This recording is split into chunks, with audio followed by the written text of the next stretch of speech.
So welcome each one of you to our masterclass today with Brazilian climate scientist, Carlos Nobre. We're very honored to have you here, Carlos. Thank you.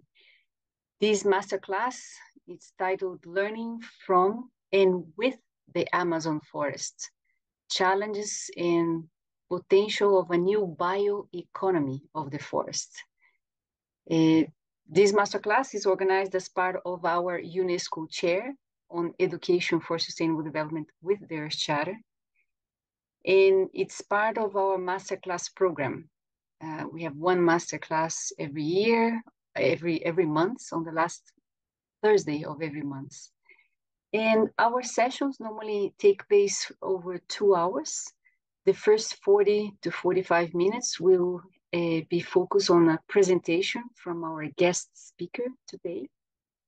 Then we'll have a moment for Q&A, question and answer, and then dive with a more discussion into small groups. Many of us that are here are concerned with climate change, but not necessarily know the situation of the Amazon forest, and also how the Amazon forest, how much that is linked with the well-being of all in the planet, and its close connection with climate change. So hopefully this session will give us some insights into this. Allow me to welcome each one of you and invite you to write in the chat box if you haven't done so yet, your name, maybe where you're from, and maybe even some of your own interest on the topic that brings us together here today. Among other things, I hope this masterclass will give us some light on some of these questions, such as how is the Amazon forest linked with the well-being of life on the planet? What is this new bioeconomy of the standing forest? And how can this be replicated in different parts of the world? And Carlos will explain to us what is the Amazon 4.0 project. But before we start, and I'm going to give the floor to Carlos, let me introduce you. Carlos has a PhD in meteorology from MIT, the Massachusetts Institute of Technology. He's a member of the Brazilian Academy of Science, the World Academy of Science, and he's a foreign member of the US National Academy of Sciences. He has been a researcher for many years, and he's been part of the Brazilian National Institute for Research in the Amazon, among other things. It's something that is very interesting for all of us. We often hear about the IPCC, the Intergovernmental Panel on Climate Change, in the IPCC reports. So Carlos has been part of the IPCC report. In particular, he was one of the authors of the IPCC fourth assessment report that was awarded the Nobel Peace Prize in 2007. So we are certainly very honored to have you here, and thank you so much, Carlos. I would like to invite you now to share your presentation and give you the floor. Thank you for honoring us today, Carlos. Thank you. Thank you very much. Thank you for the opportunity. Let me ask first, are you seeing the first slide of my presentation? Yes, we are. So I will talk about how close the Amazon is near a tipping point, and why we need to act so urgently, and then to create this new social bioeconomy. We say social bioeconomy, healthy standing forests and flowing rivers, and then I gave this name of Amazonia Green Deal. As you know, there is all this European Green Deal, US Green New Deal, all to find solutions to fight the climate emergency. So let me start initially by saying Amazon Amazon forest plays a fundamental role in maintaining regional and global climate equilibrium. I want to show you how important it is, the biodiversity, 13% of the planet's biodiversity, and a very, very important element. You can see 16% of the global terrestrial productivity, the photosynthesis, global terrestrial productivity in the Amazon.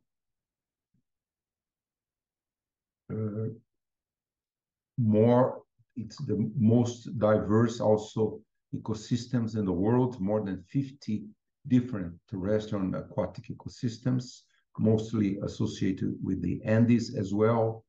The transition from lowlands to the Andes generate a large number of terrestrial and aquatic ecosystems. And also, the Amazon stores more than 150, 200 billion tons of carbon stored in the soil and vegetation. And also, the Amazon River means 16 to 22% of the total world river discharge, the largest river flow in the world. And also, the Amazon forest produces up to 50% of rain recycling through evapotranspiration. Very efficient way of creating more rain and keeping a very short dry season. So in summary here for biodiversity, the Amazon, as I said, has 13% of all known species, but of course, many species are not known. For instance, 1 hectare of the Amazon forest is something like 350 tree species. This is more tree species than all of Europe, just to give you an idea.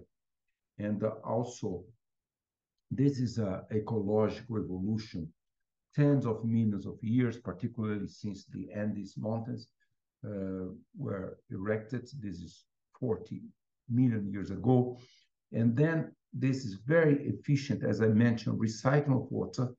So water during the wet season goes into the soil, is stored in the soil, and then the forests keep recycling water, transpiring water during the dry season as well. So we have a short dry season, and very many ways. For instance, the forest produces a lot of the volatile organic compounds, and then they are the chemical compounds that would generate the cloud nuclei, that is the particulates that will really be within even cloud droplet for rain. So this is an evolution, as I said, over tens of millions of years. The forest is dense, close canopy, so very wet. Only 4% of solar radiation reaches the surface, which is maintained always very wet. Everything in the surface, the trees, the trunks, the litter, all is very wet. So when there is a fire, a lightning strike, ignited fire, the fire does not propagate. So this is a very important evolution of the forest. And as I said, this recycling of water is very, very efficient. For instance, all of the water vapor that comes from the Atlantic Ocean, the trade winds, bring 50% goes back to as the Amazon River discharge, and 50% makes this trajectory that you're seeing here, feeding rainfall systems in many parts of South America. This we call flying rivers. This is a huge amount of water that reaches and feeds rainfall systems, as I said, south of the Amazon, the snow systems in the Andes. This is something like 200,000 cubic meters per second, and the Amazon River discharge is 250 cubic meters per second. And so, as I said, the Amazon stores a very large amount of carbon, 150 to 200 billion tons. Decades ago, I would talk more what's going on in the Amazon now, but decades ago, the Amazon removed between 1 and 2 billion tons of carbon dioxide per year. However, the Amazon is facing tremendous risk that we call tipping point, and this tipping point is associated with global mechanisms. One is the fact that the tropical North Atlantic is becoming warmer. Why is it becoming warmer? It's because this Atlantic thermohaline circulation, which is called Atlantic meridional overturning circulation, is becoming weaker, and this has to do with the melting of the Greenland ice sheets. So the melting there is reducing the effectiveness of this thermohaline circulation, and then the tropical North Atlantic is becoming warmer, inducing droughts in the Amazon. All global warming also is inducing stronger. I will talk a little bit more about El Nino phenomena as we've seen now, and also, of course, the degradation and deforestation of the Amazon as well. So I will say a little bit more about that. Just this is the combination of these tipping elements of the global Earth system, inducing the Amazon to be very close to the tipping point.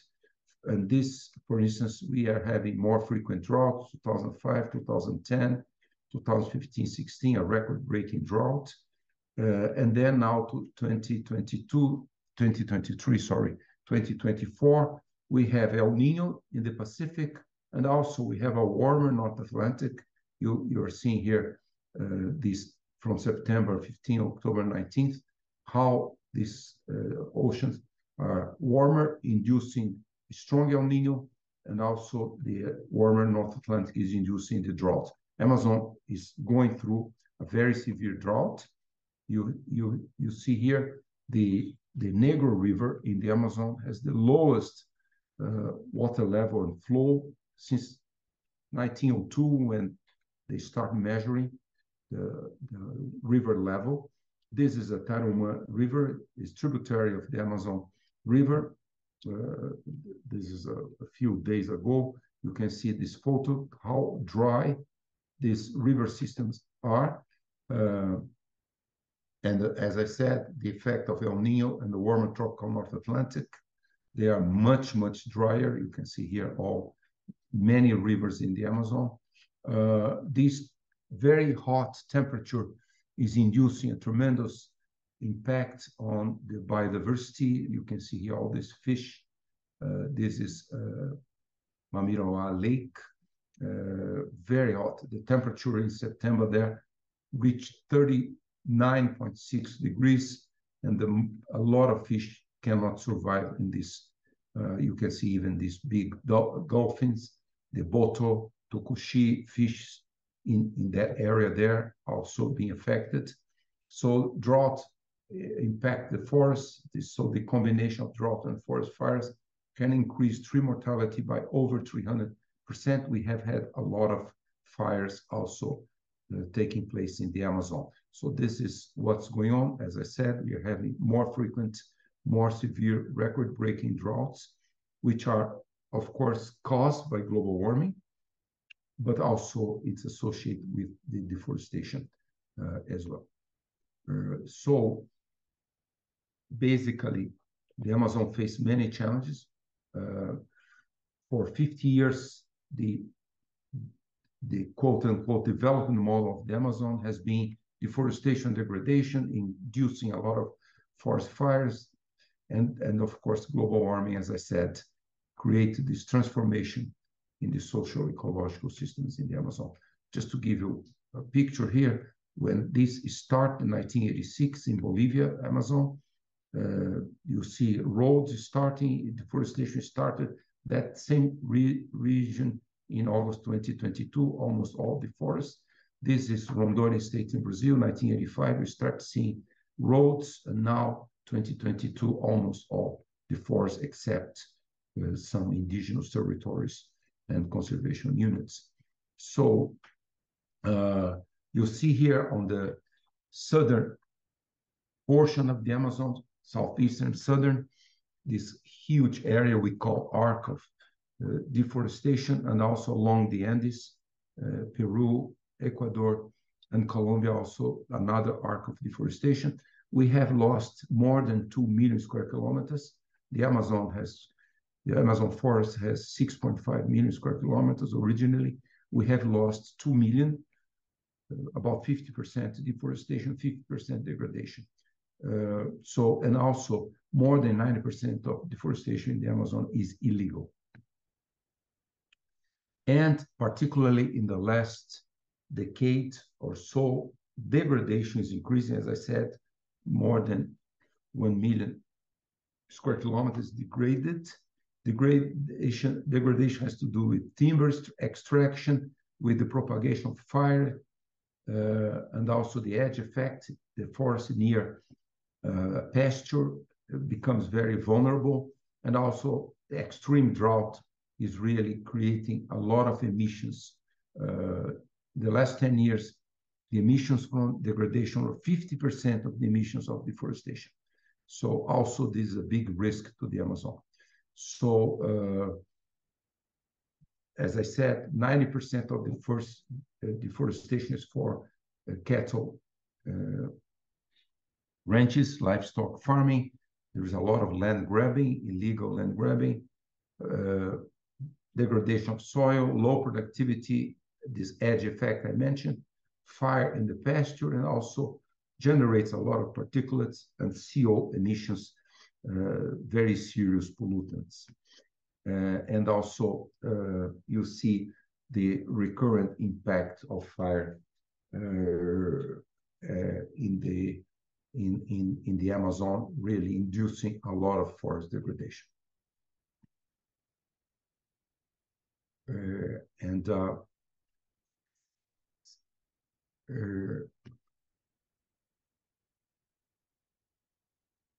And okay, I just want to give you a comparison here. Deforestation affects the climate in the Amazon. On the left-hand side, this is the forest, very efficient in recycling water, maintaining a lower temperature. The top of the forest cover is 30 degrees maximum temperature, maintains always the air very humid and very efficient in recycling water, as I said, creating conditions for cloud formation, for rain, and keeps evapotranspiration very high during the dry season, even higher evapotranspiration during the dry season, 4.5 millimeters per day. This is 4.5 liters per square meter of forest. Then when you look at the right-hand side here, degraded pasture, it only recycles maximum 1.5 liters per square meter during the dry season, and also much weaker water recycling. The rooting system is only 1 meter. The forest has rooting system that goes to 7, 10, 12 meters. Much hotter, 35 maximum temperature. So there is a delay onset of the rainy season. So 10 to 20% reduction of rainfall in the dry season. So this is well known based on 30 years of studies in the Amazon. And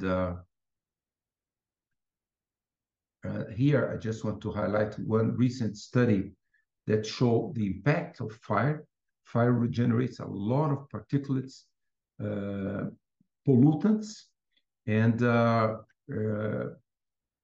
recent studies show in the Brazilian Amazon more than 150,000 cases of respiratory and cardiovascular diseases due to these pollutants.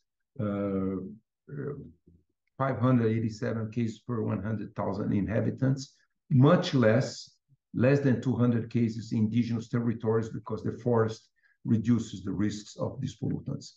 Just to give you an idea, the Amazon is very close to a tipping point. You see here on the left, that's the Amazon forest. And now we are very close to the right right-hand side here, in which the forest will remain only near the Andes, because the rainfall there is very high, more than 3 meters of rain a year. And then most of the forest, between 50 and 70%, will become open canopy degraded ecosystems. And now many studies show if we exceed the deforestation more than 40% with zero global warming, climate change, that would reach the tipping point. Or if we had zero deforestation, if the global temperature increases 4 degrees global warming, we also reach the tipping point.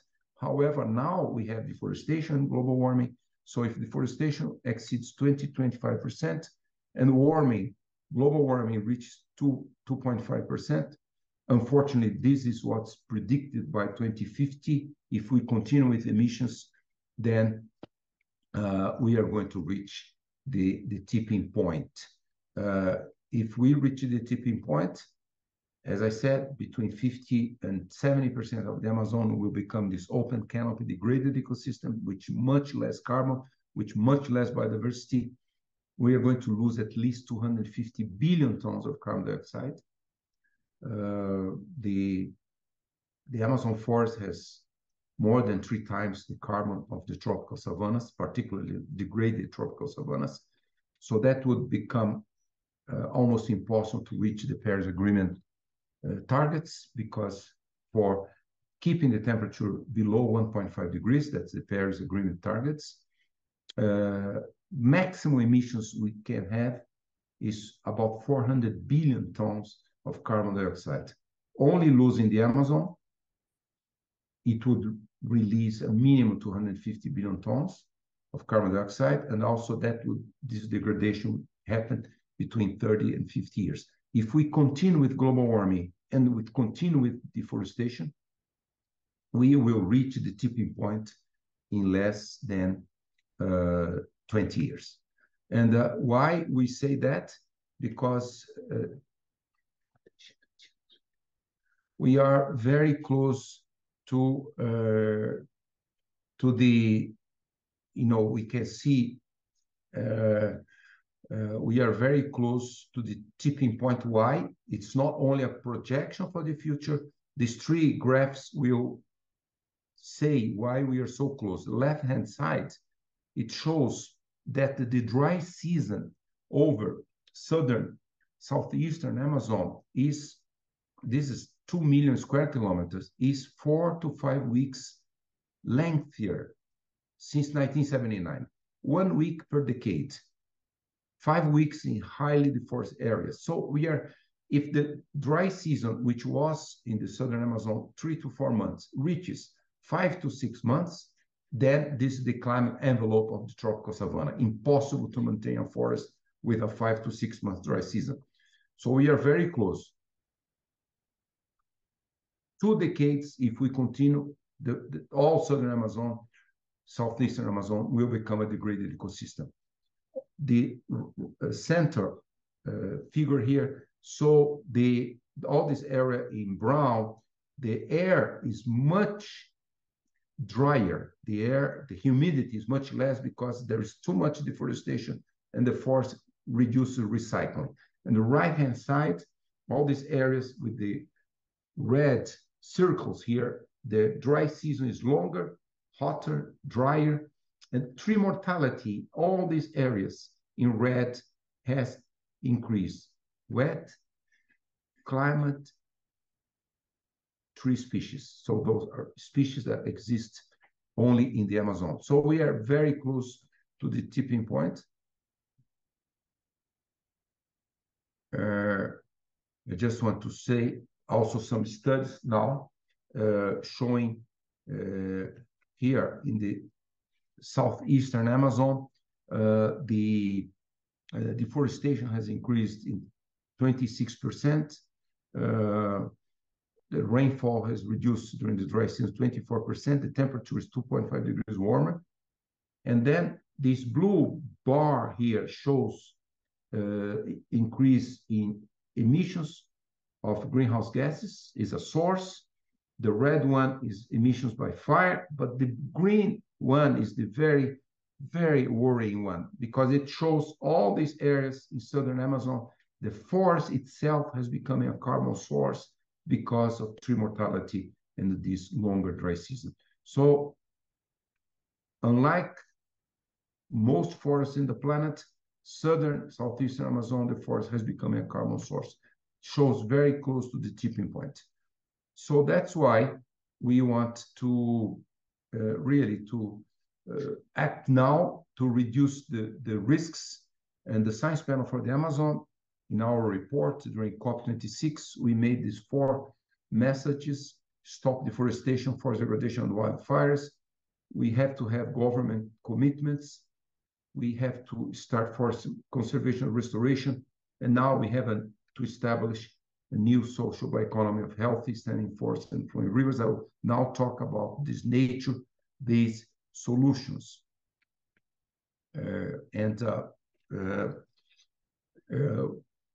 Basically, we need this new sustainable development paradigm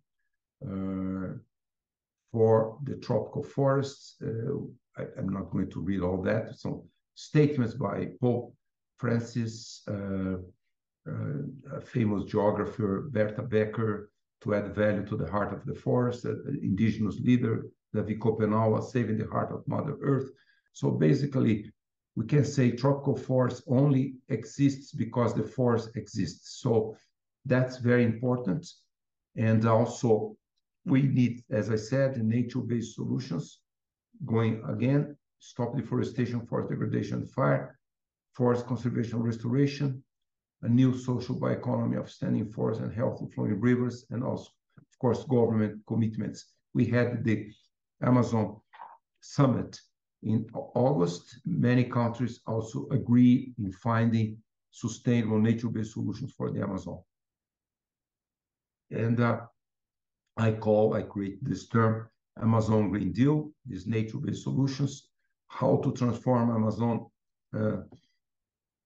countries into environmental powers of social biodiversity, creating this novel circular social bioeconomy of healthy standing forests and flowing rivers that would really improve the livelihoods of the people, jobs, well-being, prosperity, protecting biodiversity, combating climate change.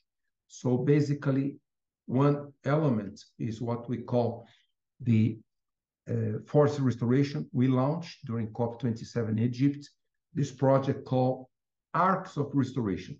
As you had seen in red, arcs of deforestation. So we have to really start large scale forest restoration, minimum of 500,000 square kilometers in those 2 areas.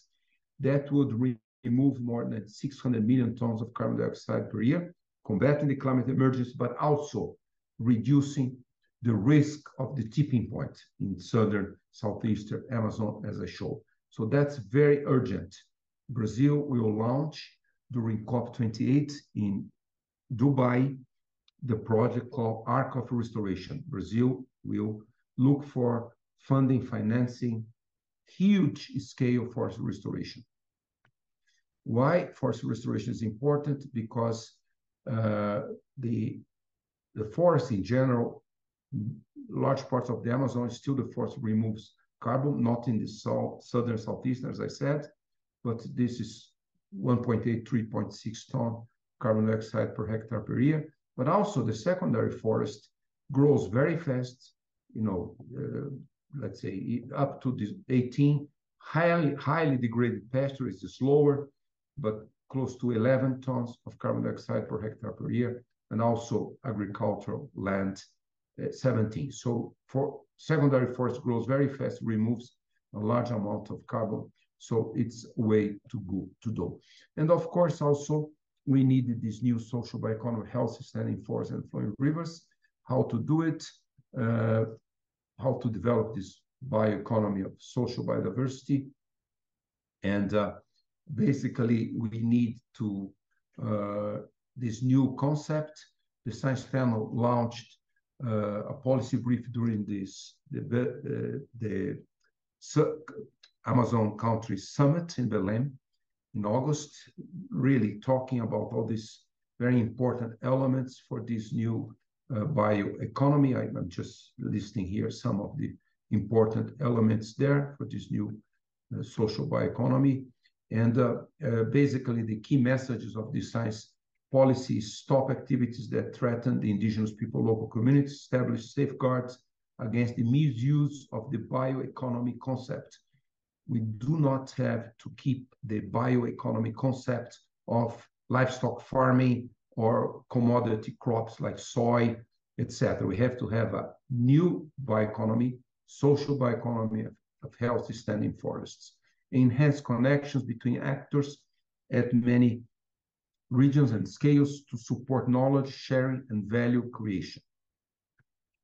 Put enabling conditions into place, logistics, land and resource rights, co-production of knowledge, governance, and enforcement capacities. And increase demand, finance, and marketing pathways for ecosystem service and high-value, low-impact products. So those are the key messages that we release. And then we have really to give scale and urgency for this new social bioeconomy. Of course, one element of this new social bioeconomy is agroforest systems manage to supply raw materials in large amounts, high quality and authenticity. When we look at agroforestry systems, of course, this is not something created by modern science and technology. In fact, the indigenous people are in the Amazon for 12,000 years. They created for thousands of years agroforestry systems. For instance, they domesticated more than 50 tree species, also some other species. For instance, there are more than 600 varieties of manioc, 1,300 varieties of cocoa. So all those is indigenous science. So they really lived very well with the forest standing. And also the agroforestry agroecological systems, they maintain at least 6% of all ecosystem services, store carbon, maintain a large part of the biodiversity. So this is real agroforest systems are very, very relevant. So this is one possibility. I just want to give you a comparison here, how economically potential of agroecological systems. We make here a comparison based in many studies. What's the profit and how many people, cattle ranches, soy crops, and agro non-timber forest products, agroforestry systems. Look at the figures here down, the profit of all those things in 1 hectare. Cattle ranches in the Amazon, very low productivity, something like 1.2, 1.3 heads of cattle per hectare. That's very low productivity. So the profit is $50 to $100 per year. And they have 1 to 2 workers per 100 hectares. Soy crops, $100 to $300 of profits per year, and 0.5 to 1 worker per 100 hectare is mostly mechanized agriculture. But look at many data from many agroforestry systems, cooperatives producing tens of forest products. Some cooperatives produce more than 60 different forest products. They do a little bit of industrialization as well. Profits, $300 to $700 per year. 6-7 times more than cattle ranches. As I said, cattle ranches, 90% of the deforestation. And 20 to 40 workers per 100 hectares, creating much better social economic benefits for the Amazonian populations and maintaining the forest, just to give you very important elements here. So of course we have to do industrialization, to add value. Developed countries are industrialized countries. The Amazon has very little industrialization associated with the forest products. This is just to give an idea. A postdoctoral student of mine did this study, how many industrialization levels we have in the Amazon, all of the Amazon basin, not more than 50 biofactories in the Amazon. This is nothing compared 6.5 million forest, the area of the tropical forest. This is absolutely nothing.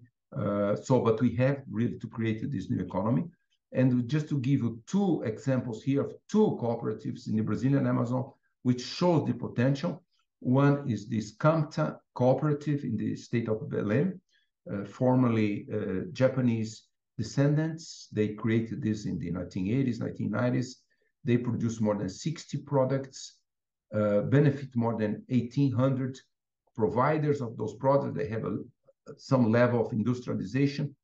And also this other cooperative in the Rondônia state, RECA, was created by people who went in the Amazon in the 1970s and 1980s to do cattle ranches, all those things, deforestation. But they realized the potential of the forest products much better. They created this 1980s, 1990s.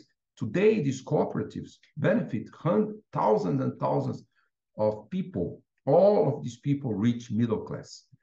So that only shows the potential of this new economy. And I just want now to move towards the Amazonia 4.0 project. This is a project to demonstrate the potential of social biodiversity, how to have creativity and technology. So basically, we created the Amazonia 4.0 Institute to stimulate and make possible a new social bioeconomy for the Amazon, united scientific and also knowledge of indigenous people and local communities. Why we do the traditional indigenous people that live in and around the forest have deep knowledge about it. They prove every day that it's possible and desirable to live life in balance with nature. So this is the idea. We are developing this project. We also do this because the forest is under unstoppable pressure from deforestation, degradation, as I show at the very close to the tipping point. And then uncovering hidden values of the forest. We are looking for solutions, opportunities, making the forest economy outrun other alternatives that compete for the same space and resources. As I said, agroforestry systems already show the potential, but we need to add value to doing bio-industrialization, to add value, to give a much better livelihood of all the Amazonian communities. Basically, this is the new paradigm, the rationale for this new paradigm for sustainable development, this innovative social bioeconomy for extractivism, but mostly for agroforest systems, communities as protagonists, mostly rural, but also, why not, inducing this industrialization in the cities, natural resources for the generation of added value, all links in the chain benefited, leveraging multiple sectors of the economy, innovation, production, business inside and outside the Amazon, local employment, social inclusion, conservation. So creating these biofactors, Industry 4.0, distributed throughout the territory, high value, local value aggregation, transforming biological and cultural wealth into economic wealth, prevailing economic forces working for the conservation and development of the Amazon. So that's the idea of the Amazonia 4.0 project. And also, why not? We see how important is to creating the so-called ecosystems of innovation, sustainability, and business. So the idea would be to give the elements for the creation of large number, hundreds of these ecosystems in the Amazon. As I said, the sustainability, innovation, and business, sustainable business, industrialization, biofactors, startups. So that's the concept. We have to bring all Amazonian countries. We have to bring the science community. We have to bring the private sector and the financial sector to creating, as I said, hundreds of these ecosystems of innovation, sustainability, and business.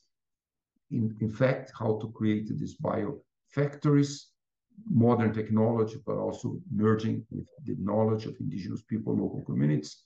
And this is really the initiative that we are doing, Amazonia 4.0, this new social bioeconomy. as I said, social biodiversity, linking Amazonian people, science knowledge, indigenous people, local communities, and then creating a large number of innovative technologies. So the Amazonia 4.0, we are developing the concept of this bioindustrialization in many value chains.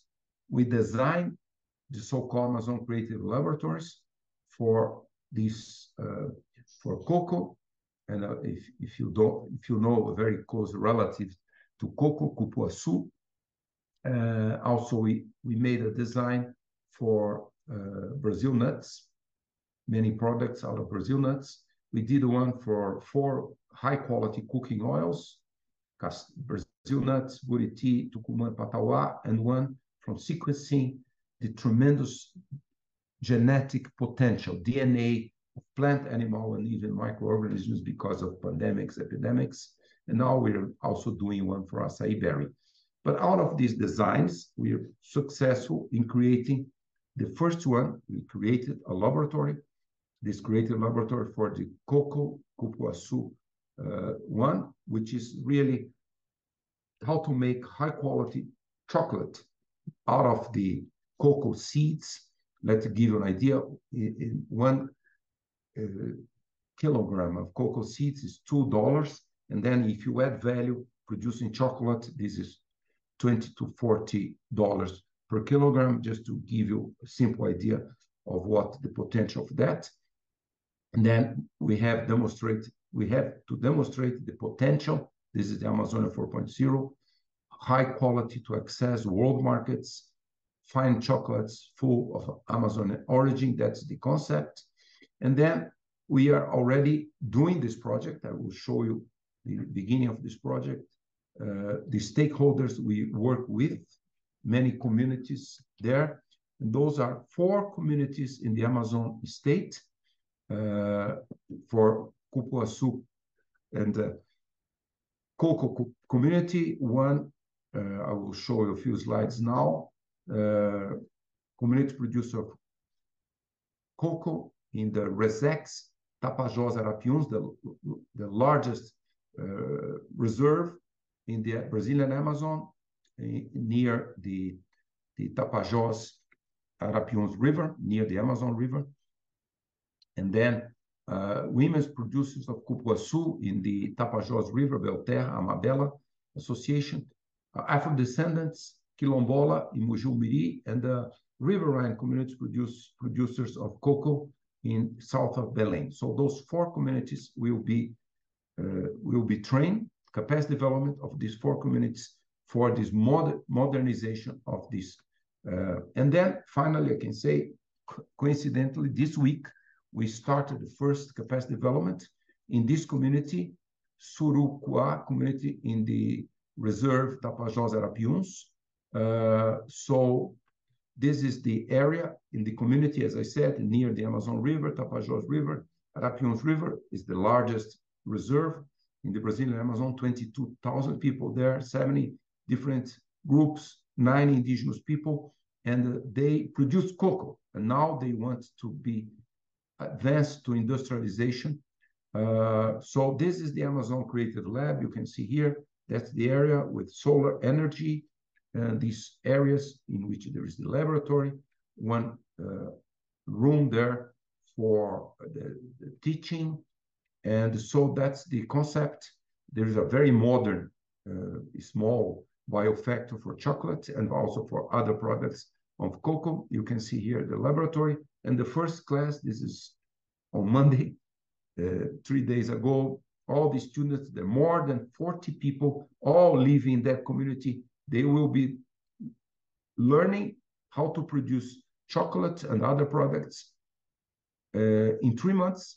And then they want to advance on creating biofactories. And also all these students have also another course similar, jointly with computers, the digital world, artificial intelligence, how to use all those things in this modern world.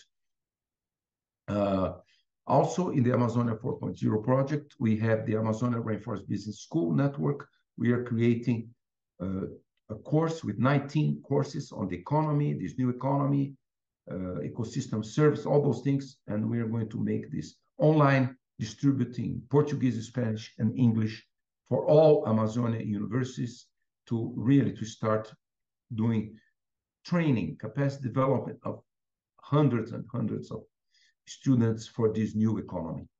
And then we also are developing the feasibility study for Amazon Institute of Technology. This is a big dream, how to create, we call AMIT. We have partnership also with MIT, with many other institutions in the Amazon, outside of the Amazon, how to create an MIT-like Institute of Technology in the Amazon. All over the Amazon is a public-private partnership. It's not only in one city, in one country. It's ambitious, innovative proposal for sustainable Amazon. Just want to give you a little bit more elements here. So this is the feasibility study is a component of the Amazonia 4.0 initiative, but of course, as soon as we demonstrate feasibility in all Amazonian countries, this will become a big institute of technology, as a public-private partnership, a lot of state-of-the-art innovation labs for education, science, technology. As I said, Pan-Amazonia, public-private partnerships, and you see the 5 areas that we said central areas for this new institute: forest and social biodiversity, disturbed landscapes, how to really protect, restore 2 million square kilometers of degraded and deforested areas, how to create a sustainable infrastructure, transportation, renewable energy, connectivity, and you could see there the capacity development that we started now with the cocoa chocolate laboratory. You could see there solar energy and also transportation by the rivers. So connectivity, there's connectivity to the internet. Also, all the students will be trained for digital world. So you see there all sustainable infrastructure. Of course, another thematic area is Amazon water, the largest water system. So the fluvial system, the Amazon River, is symbolically a connectivity of all the Amazon. And of course, also urban Amazon.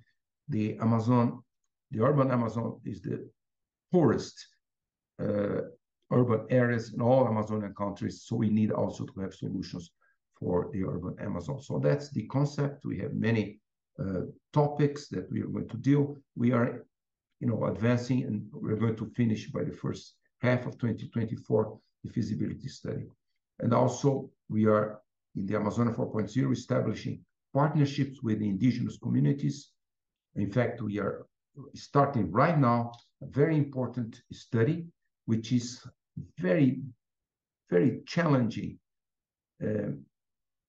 topic, which is how to merge knowledge of indigenous people, local communities, with our science. This is a big, big challenge. So we are now going to do in 6 months a very powerful study. We are engaging 6 indigenous scientists, 4 local communities leaders, women, with many scientists. We put it together, this group. In 6 months, they will provide solutions, how to really bring the indigenous knowledge, local communities knowledge to science, how to bring that to the Institute of Technology of the Amazon Institute of Technology.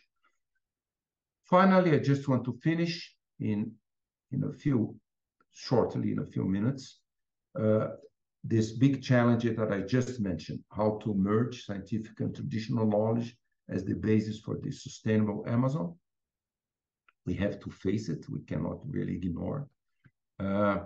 Needless to say, if we look at these tens of thousands of years of indigenous people in the Amazon, look at how many, all these products, more than 2,000 products of the biodiversity, and we call social biodiversity because they brought the knowledge and fibers, pigments, resins, pulp, more than 250 edible fruits, 1,400 medicinal plants. So, that's the concept, how really to merge that knowledge with our science. So it's a big challenge. We are going to proceed and find ways, but we have to recognize this fantastic knowledge of ancestral communities. And I don't have to say how important this knowledge is. All of you remember 3 months ago, these 4 children survived the aircraft crash in the Colombian Amazon, and they survived 40 years, particularly with Leslie, 13-year-old indigenous girl, and even with a baby, 1-year-old Christian. And the president of Colombia, President Petro, said something. It was the wisdom of indigenous families living in the jungle that saved these children. So it's remarkable, the knowledge of indigenous people, even the young children have that knowledge. So we have to value that knowledge. So basically, that's the what's the sustainable vision for the Amazon. It's a living vision for the Amazon. So how to really the knowledge, the Amazon nature based on combining the knowledge of indigenous people, local communities with our science, and then creating this advanced new social bioeconomy of healthy standing forests and flowing rivers. And I just want to finish by saying our message: let's save the Amazon, let's save the Amazon people. And in fact, all of us, Amazonian countries in the planet, all of us want to save the Amazon. Thank you very much. Muchas gracias a todos. Muito obrigado a todos.